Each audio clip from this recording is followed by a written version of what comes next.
Hello everyone, welcome back to always buzzing. इस video में हम जानेंगे एक कॉन्सेप्ट के बारे में, डाओ, डिसेंट्रलाइज्ड ऑटोनोमस ऑर्गेनाइजेशन। ये क्या है और ये कैसे अलग है? तो पहले टर्म्स को जानते हैं। डिसेंट्रलाइज्ड ऑटोनोमस ऑर्गेनाइजेशन, डिसेंट्रलाइज्ड मतलब कि कोई सेंट्रल पार्टी नहीं है कंट्रोल करने के लिए। ऑटोनोमस मतलब कि फ्रीडम है अपने आप को गवर्न करने के लिए, अपने रूल्स एंड रेगुलेशंस बनाने के लिए। और ऑर्गेनाइजेशन, किसी मिशन के लिए कोई लोग आते हैं। तो डिसेंट्रलाइज्ड ऑटोनोमस ऑर्गेनाइजेशन, तो अब ये है क्या? अब इसे मतलब कि ऐसा समझिए कि एक लाइक माइंडेड पीपल जो एक तरह सोचते हैं, जो एक मिशन को करना चाहते हैं, एक प्रोजेक्ट को एकम्प्लिश करना चाहते हैं, वो लोग एक साथ आके उस प्रोजेक्ट को आप बना सकते हैं। अभी तक क्या होता था? अभी तक आप अपने आइडियाज़ को शेयर कर सकते थे, अपने आइडियाज़ को डिस्कस कर सकते थे सोशल मीडियाज़ के ज़रिए, लेकिन उस पर एक्शन नहीं ले पाते थे। क्यों? क्योंकि अब जैसे कि कोई भी कंपनी है तो वो ऐसा नहीं है, दुनिया में आप कहीं पे भी लोग बैठे हुए हैं और एक कंपनी बना रहे हैं, वो लोग एक साथ आते थे। तो ये था ट्रेडिशनल कंपनी, लेकिन ये ट्रेडिशनल कंपनी से बहुत अलग है। जो डाओ है वो बहुत अलग कैसे हैं? एक पहली बात है कि इसके रूल्स एंड रेगुलेशंस वो स्मार्ट कॉन्ट्रैक्ट है। तो स्मार्ट कॉन्ट्रैक्ट क्या है? स्मार्ट कॉन्ट्रैक्ट एक कोड है, जो कोड मतलब कि सबके सहमति से बना हुआ है और उसे कोई चेंज नहीं कर सकता। अब दूसरा है, इसमें टोकन आता है। टोकन आता है तो अब टोकन सबको एक मतलब कि राइट देता है, वोटिंग राइट देता है। मतलब कि आप उस ऑर्गेनाइजेशन के मेंबर हो, हिस्सा हो। अगर उस ऑर्गेनाइजेशन में कुछ भी अगर चेंज लाने का अगर प्रपोजल है तो उसमें आपका सेइंग है, आप अपना वोट कर सकते हो। ऐसा ट्रेडिशनल कंपनी में क्या होता था? ट्रेडिशनल कंपनी में सीईओज, बोर्ड मेंबर्स, बाकी सब जो लोग हैं, वो लोग कंपनी कैसे बदलेगा नहीं बदलेगा, कुछ डिसीजन लेना है तो वो लोग लेते थे।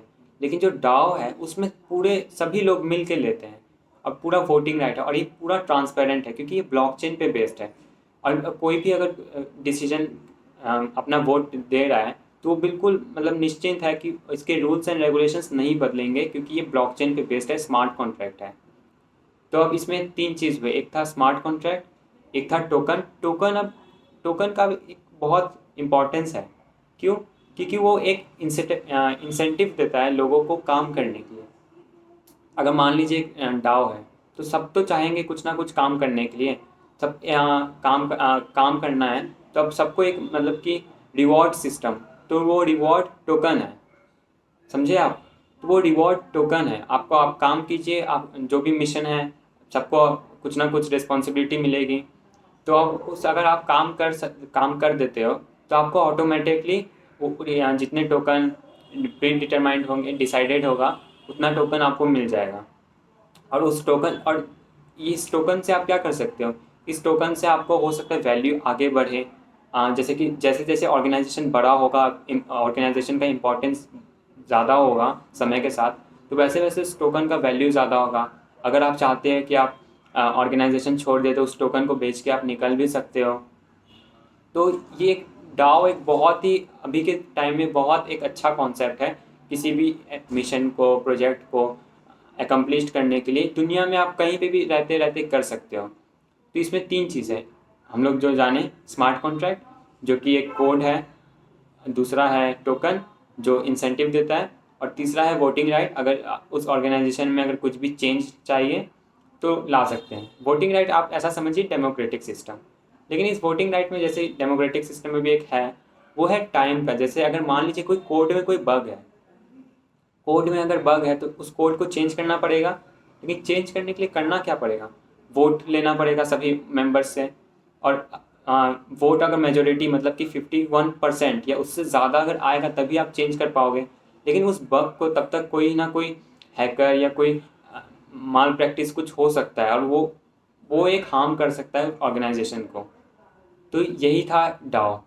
और इसमें एक और बात, जैसे कि एक एग्जांपल देता हूँ। अब डाओ तो आप लोग समझ गए, लेकिन अब इसका यूज़ कैसे होगा?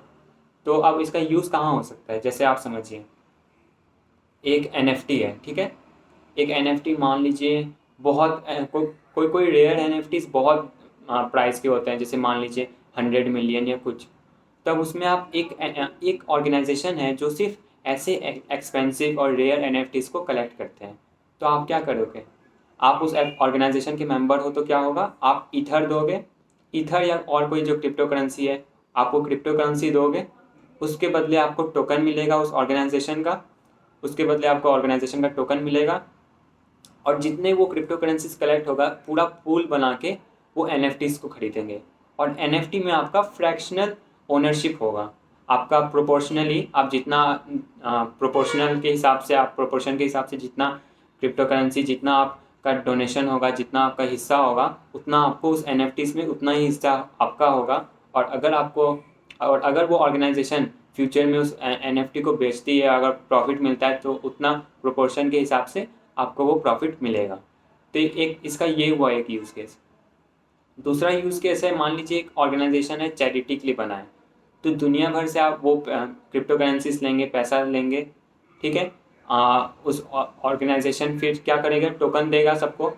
अब टोकन देगा, फिर वो कोर्ट के हिसाब से चल सकता है, जैसे कि सबको डिसीजन के हिसाब से कि यार वो पैसे को आप कौन से कॉज के लिए करना है, मेडिकल के लिए करना है, या क्लीनलीनेस के लिए करना है, या एनवायरमेंटल क्लाइमेटिक चेंज, कौन से इश्यूज़ के लिए करना है, तो आप वो उस हिसाब से सब कोई अपने वोटिंग राइट्स अपने टोकन के इस्तेमाल से कर सकते हैं।